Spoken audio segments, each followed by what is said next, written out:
Agora sim! Olha nós aqui de novo, mais uma vez. Bom dia, boa tarde, boa noite, pessoal. Um salve a todos e a todas. Que bom tê-los aqui mais uma vez, mesmo que à distância, tá? Enquanto nós não começamos nossas aulas presenciais e as nossas aulas assíncronas, vamos compensando aqui com nossas atividades assíncronas. Logo, muito em breve, começaremos nossas atividades síncronas, beleza? Pessoal, vamos continuar aqui essa parte introdutória. Nós já vimos a parte de hardware, dados, né? Parte inicial, hardware, dados. E agora vamos ver a parte de software que eu prometi a vocês. Beleza? Então, vamos lá. Lembrando que todos os nossos... Eu não sei se apareceu já para vocês ainda. Apareceu agora, né? Agora sim. Vou plotar aqui para vocês. Beleza? Vamos nessa. Todos os nossas apresentações, vídeos estarão no YouTube. Eu vou passar o link para vocês e nós podemos conversar no grupo, como eu falei para vocês. Vamos começar pela revisão de alguns itens, né? Nós paramos em dados, né, que eu falei que era ter uma conexão aí entre entrar em software, e aí vai ter uma pequena revisão aqui de hardware e software. Hardware, tudo aquilo que é físico, que é chuto, que eu toco, que eu posso pegar do computador, e o software, que a partir de agora você vai também entender como programa, né? Eu falei na aula passada que software é um dispositivo leve, né? Só, como eu falei, até usei o exemplo do papel, né? Existe papel higiênico, até de fato eu pesquisei na internet e vi, tem papel higiênico e um papel toalha, que o nome dele é soft, super caro, por sinal, nem compre. Desculpa, pode ser boa, né? Então, não quero nem queimar a galera lá. Mas só para você ter noção de que soft significa suave, leve, tá? Então, compacto também, tem algumas terminologias de contração que também podem utilizar ele como sinônimo de compacto. Então, são dispositivos leves, né? E nós atrelamos a alma do computador, como eu falei, que o Jobs usa, e outros profissionais, né, também usam. Beleza? Então, só uma revisãozinha rápida. E também revisão dos dados.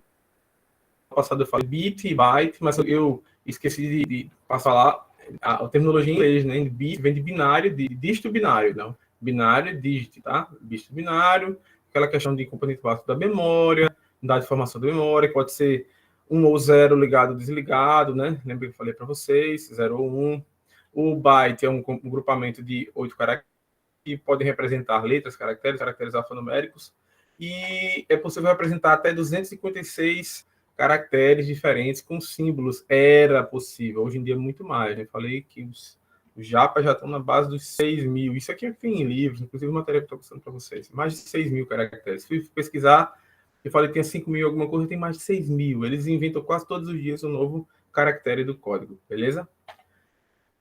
Ainda na representação, falei para vocês inicialmente o código ESC, mas existem outros códigos, o WebCDIC, né, e o Uncode, que são códigos similares e têm funções similares do código ESC, que eu estou representando a letra E e a letra Z em código EBCDIC e no código ESC, e ambas, né, são similares, porém mudam as ordens, mas vocês podem ver que no computador eles normalmente eles conseguem compilar as várias bases que você está utilizando como código, tá? E aí uma coisa que eu esqueci de fato de falar com vocês na aula é como nós vamos usar essas unidades de medida. Que um byte, lembra vocês que é base, né?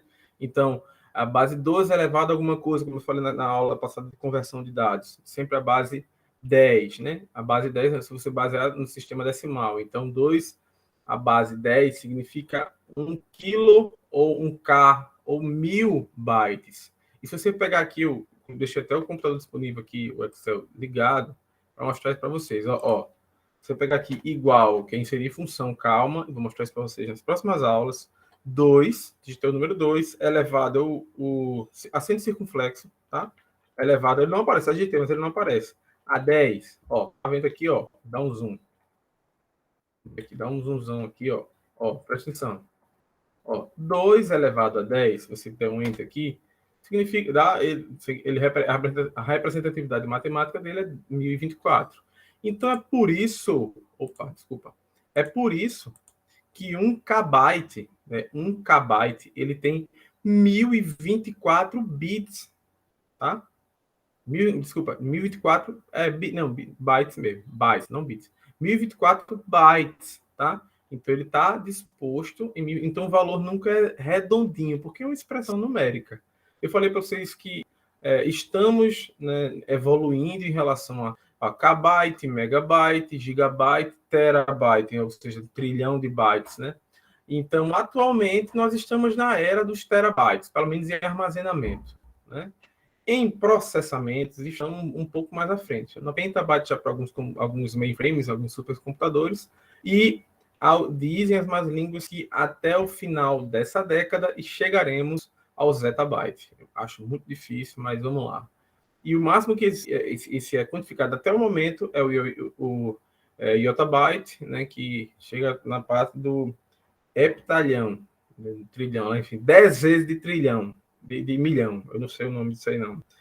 Milhão elevado à 10ª potência, resumidamente. É heptalhão, se eu não me engano, o nome correto. Beleza? Tá, e agora sim, vamos entrar na parte de software. Então, software são códigos, tá? Ele é uma sequência lógica de alguma coisa, e a principal função do software, que vocês vão ver logo depois desse slide aqui, é solucionar um problema.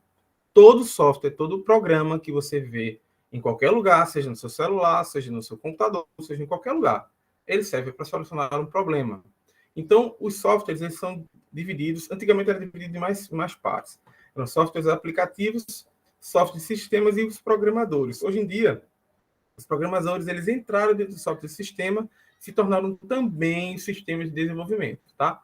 Então, vamos começar por eles. Então, os softwares de sistema, ele pode ser o sistema de gerenciamento, né? E aí você entende o software como um sistema operacional, tá? Com os desenvolvedores de bancos de dados, né? Sistemas de desenvolvedores de grandes lojas, de grandes departamentos. Então, são softwares que gerenciam grandes sistemas de softwares, tá? Já o desenvolvedor de sistema é que cria, e lembrando, esqueci de dizer aqui, nesses gerenciadores, entendam o Windows, como é que chama? IoT, né? O iOS, né? Os Androids, o Ubuntu, né? Que é o Linux, o Unix e tantos outros sistemas operacionais que servem para você gerenciar. Lembrando que sempre você vê o nome sistema, repetindo mais uma vez, é um conjunto de partes independentes que elas independentes não têm a mesma função de quando estão juntas. Eu usei o exemplo nas aulas passadas de uma bicicleta, mas imagine um carro ou qualquer outra parte, um ventilador. Se você pegar só esse ventilador sozinho, não vai fazer nada, mas se você junta lá de maneira correta, acopla ao motor, faz ele funcionar, ele vai começar a ter função, tá? Então, esses softwares de sistema, sempre você vê o nome de sistema, são componentes, são partes, melhor, é um todo feito de componentes. Então, cada partezinha é um componente que, quando se junta, forma um sistema, beleza? Então, esse aqui de gerenciamento, imagine aí um Windows que você tem no seu computador, ou um Linux que você tem no seu computador. Ele é um programa de gerenciamento de outros programas, tá? Por isso nós chamamos de sistema operacional. Então, ele operacionaliza outras coisas. Tem hierarquia de pastas, de meu computador, de pastazinha para vídeo, para documentos, para lixeira, né? Antigamente não era assim, era tudo bagunçado. Então, a partir do Bill Gates, que hierarquizou a parada, deixou tudo organizadinho, deixou mais fácil, mais usual, confortável para o ser humano comum utilizar no PC, no personal computer, no computador pessoal. E aí esses programas começaram a ganhar mais destaque, tá? Então, a partir de agora, eu vou parar de usar o nome software e vou começar a usar o nome programa, que é a mesma coisa, tá? Então, tem também os programas de desenvolvimento de sistema. Então, o programa que faz um sistema, que faz um programa, e nós vamos ver lá no final da disciplina alguns deles. Vou pontuar alguns aqui rapidamente, mas é só para a nível de informação, tá? Esses sim são os mais importantes para a gente, que são os programas aplicativos. Então, o que é um programa aplicativo? Então, o professor quer dizer que esses aqui não são aplicativos? Não, eles também são aplicativos. Todo programa ele tem uma aplicação, ele tem uma função. A aplicação é a função. Então, mas esses aqui são específicos para gerenciamento e desenvolvimento E esse aqui são mais específicos, são programas para finalidades gerais, para edição de texto, edição de planilha, tirar uma foto, para edição de vídeo, para você jogar, né? Para você, sei lá, matar o seu tempo lá na rede social. Por exemplo, o WhatsApp, Instagram, Facebook são programas. Eles são programas que rodam em ambiente web, mas todos eles têm um código que nós chamamos de algoritmo, que é a receita, né? Que é a sequência lógica de operações de 0 e 1 lá que nós vimos lá no código, que faz com que ele funcione, entendeu?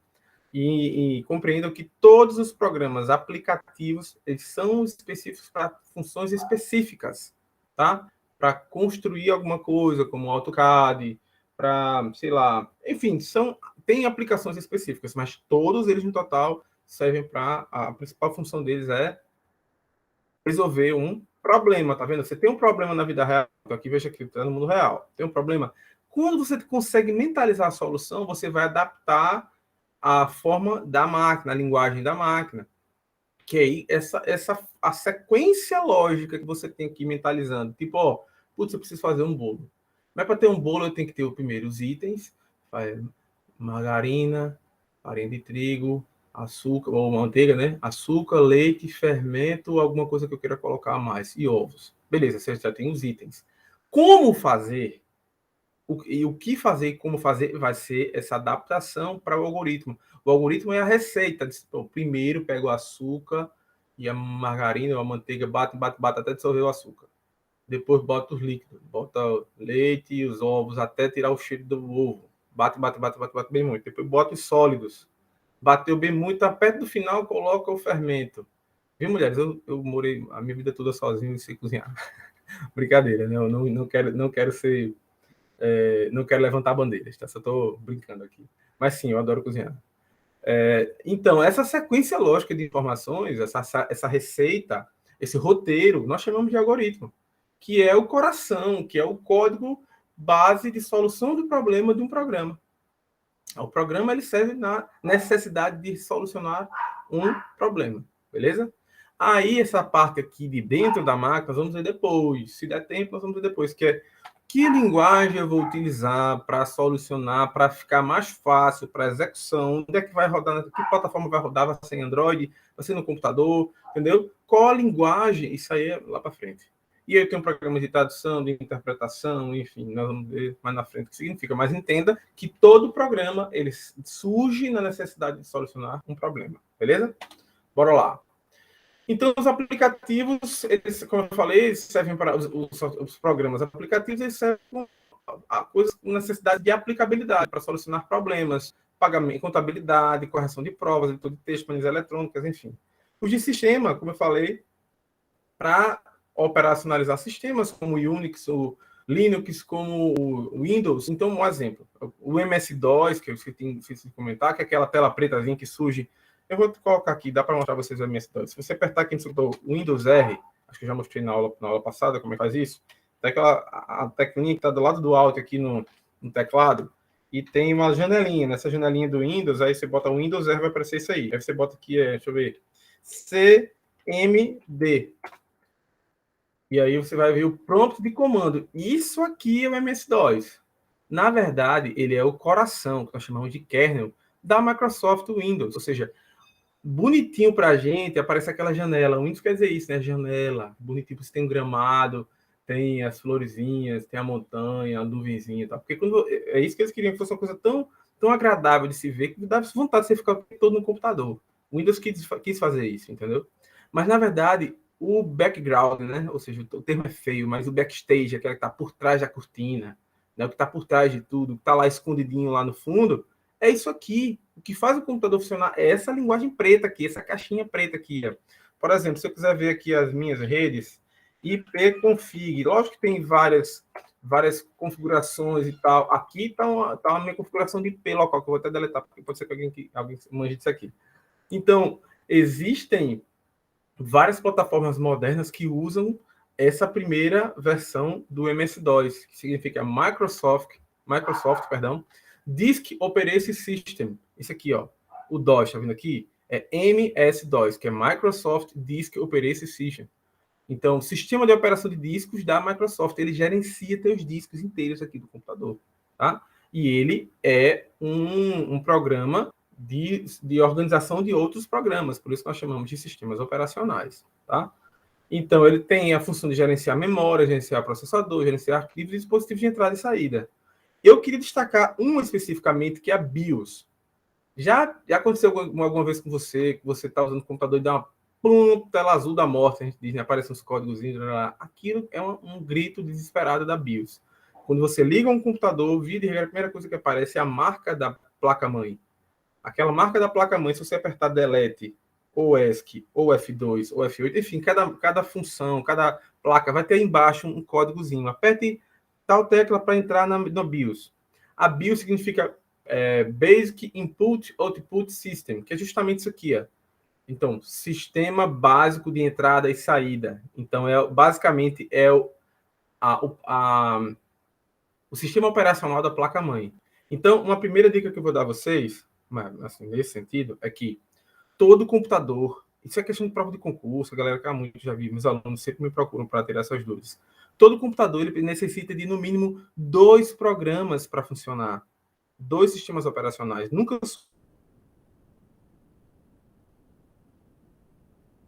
não é só o Windows, não é só o MS-DOS, tá? Nunca só um, no mínimo 2, que é a BIOS, que é da própria placa-mãe, que vai habilitar os componentes do computador, e por cima dele roda o sistema operacional do seu gosto, tá? Pode ser o Unix, pode ser o Linux, pode ser o Windows, que vira de regra Windows, né? Que tá mais comum aqui no Brasil. Então, mas quem domina as portas, os componentes de hardware, né, de entrada e saída do computador, é a BIOS, beleza? E aí, futuramente, caso dê disponibilidade, eu mostro na prática, eu ligo, eu tenho que estar na sua frente para desligar o computador, ligar, apertar delete para ele entrar e eu ensinar você a mexer dentro dele. Mas não faz parte da disciplina, não tem não, tá? Beleza. Os de programação, aí sim vai depender de qual tipo de linguagem você quer. Então, ele vai ter um conjunto de convenções, regras e passo a passo para você executar tarefas e solucionar tarefas, tá? Serve como meio de comunicação entre o indivíduo que deseja resolver um determinado problema e o computador, ou seja, é um cara que vê o problema, quer desenvolver algum programa para solucionar problemas, tá? Como eu falei para vocês anteriormente. Então, aqui existem 5 níveis do que, assim, que nós estudamos, basicamente. O primeiro nível é a linguagem de máquina, que eu já mostrei para vocês, de zeros e uns, né, que é a parte mais básica de baixíssima aplicabilidade. Hoje em dia, ninguém usa mais essa linguagem para programar, por isso que você não vai cair em prova, isso aqui é só para você entender. As linguagens assembly, que são linguagens boas, porém, eles têm uma baixa aceitabilidade, porque eles usam uma tradução para computadores binários muito antigos, mas ainda existem computadores que rodam com assembly. Não é uma que eu chamaria. Aqui, para objetos orientados, aqui sim já faz parte da nossa programação, porque foi criado entre 50 e 60, década de 50 e 60, no entanto, Pascal, nós vamos ver um sistema de Visual Basic, caso de tempo, e de Visual G, né, C, C++, eu não sei se vai dar tempo, mas pelo menos alguma coisa por cima eu vou tentar mostrar para vocês. E aí você pode fazer objetos orientados, né? Você pode criar um código e pedir para ele reproduzir aquele código. Por exemplo, uma calculadora, você pode fazer no computador e fazer com que ela funcione, tá? Atualmente, a galera está usando mais bancos de dados orientados, que são os SQLs, por exemplo, os Pythons, né? PHP, HTML, HTML5. E aí são aplicações que você pode rodar em computadores ou tentar converter para aplicativos, não é comum, mas que tem um alto nível de programação. Você pode ter uma caixinha que você clica e faz funções e tal. É mais já voltado para uma parte de aplicação em sistemas móveis, né, mobiles. E a parte de inteligência artificial, que você ensina o computador a resolver problemas. E aí você cria o algoritmo lá, cria a sequência do computador. Se acontecer isso, te vira, aprende com o erro e se resolve. Né? Aí existe a rede neural, existem algoritmos genéticos, né? E aí existem formas de você trabalhar com inteligência artificial, que é uma linguagem super evoluída que nós não usamos aqui, ainda não usamos na agronomia, porque nós não temos grana para fazer ele funcionar. No SECA, perdão, né? Na engenharia florestal, no Pronera, qualquer lugar que você for trabalhar, você tem que ter grana para comprar softwares e computadores de alto rendimento para conseguir desenvolver esse tipo de aplicativos. A gente não tem aqui ainda no SECA, beleza?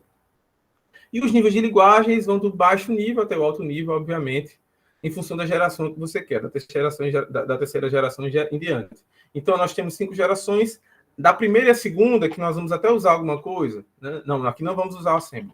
Mas aqui, se na Demo, a gente vai trabalhar com Visual Basic e com o Visual G, né? Aí sim, você entra na de alta programação de alto nível, né? Nós vamos criar caixinhas que você que tem funções, né, específicas, e é uma coisa que dá para você fazer muita coisa legal com ele. Beleza? A nível de tradução, né, não adianta você ter uma máquina que você cria um aplicativo no computador e você leva para um celular e ele não lê, né? Então acontece muito. O formato, você compra um. Tipo, todo mundo sofreu isso quando nós tínhamos músicas e nós comprávamos CDs, um CD rodava música em Wave, que era gigante, e aí começaram a surgir os MP3. Bem, os MP3 rodavam bem o Wave, mas o contrário não.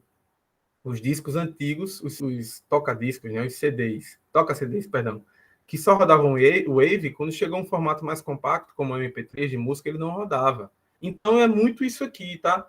A linguagem que foi criada para gravar uma música em Wave, inclusive eu trabalho com esse tipo de coisa aqui também, né? Eu produzo algumas coisas musicais também.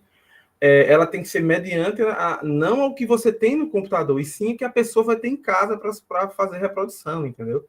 Então, é justamente essa questão da linguagem em função dos níveis. Quanto mais baixo for o nível do seu cliente, cliente não estou dizendo a pessoa que vai comprar, do usuário que vai utilizar aquele serviço, mais baixo tem que ser o nível também do programa que você está fazendo. Obviamente, se a pessoa tiver um celular, então você já vai ter que programar em alto nível, porque o celular já lê em alto nível. Então, você vai ter que a questão do quem está fazendo, que é o compilador, e do tradutor, que é o aplicativo que vai ler, né? Aquilo ali, vai interpretar o teu código e fazer ele funcionar. Beleza? E aí é um sistema geral de como é que funciona a linguagem. Então, como eu falei, nós temos um compilador que ele vai compilar e executar a tua linha de programação, né? A linguagem que você colocou, e o interpretador, que vai ver essas instruções, que é aquele código, e vai interpretar para o usuário. E aí, dependendo do nível que você quer, né, do nível de execução, se é baixa ou alta, você vai ter mais ou menos funções para o programa. Então, lembrando, solucionando problemas. Inclusive os de sistema, que também é o nosso maior sistema. O nosso maior problema é o computador antes do Steve Jobs, do computador pessoal, era uma coisa para semideuses. A galera não sabia, não tinha aplicabilidade para o dia a dia. Ninguém imaginava que teria esse nível de interação com o computador e com celulares. Então, quando você cria um computador, um programa para desenvolver sistemas, você está resolvendo o problema de facilitação entre o homem e a máquina, né? De usabilidade, facilitando, deixando ele mais acessível, mais agradável para que a gente utilize, tá? Então, todos são aplicativos e todos servem para solucionar problemas de maneira geral, beleza? E aí tem os softwares básicos, né? Aqueles softwares que também nós chamamos de softwares de sistema também, que são antivírus, limpadores de disco, desfragmentadores, aqueles que facilitam, corrigem erros de computador e tal. Mas também são programas que solucionam problemas. Lembra sempre disso, né? Apoio à solução de problemas. A única função de um programa é solucionar o problema. Agora, a nossa maior missão é entender qual o problema. Um exemplo. Qual a função, qual o problema que originou o Facebook? Qual o problema que originou o WhatsApp? Qual o problema que originou o Instagram? Lembra que todos são programas, tá? Obviamente, rede social, né? Você ter a facilidade de ver uma pessoa que está distante, você conseguir mandar uma foto para a pessoa que está distante, você conseguir conversar em tempo real, mandar fotos, fazer ligações. Então, todo programa ele foi criado para solucionar um problema. Principal fase do dia de hoje, da aula de hoje, beleza? Então, é isso, pessoal. Essa parte introdutória nós encerramos aqui. Vamos partir para os softwares agora. Então, vou começar com o editor de texto, passo a passo, com muita calma, fazendo aulas quebradas, para vocês entenderem passo a passo deles. E depois eu faço respondo alguns exercícios. E futuramente, se Deus quiser, nós vamos praticar isso de alguma forma. Beleza? Um forte abraço a vocês aí. Fiquem com Deus. E até a próxima. Qualquer coisa, entre em contato comigo nas redes sociais ou pela nossa sala virtual, beleza? Fiquem com Deus. Até mais.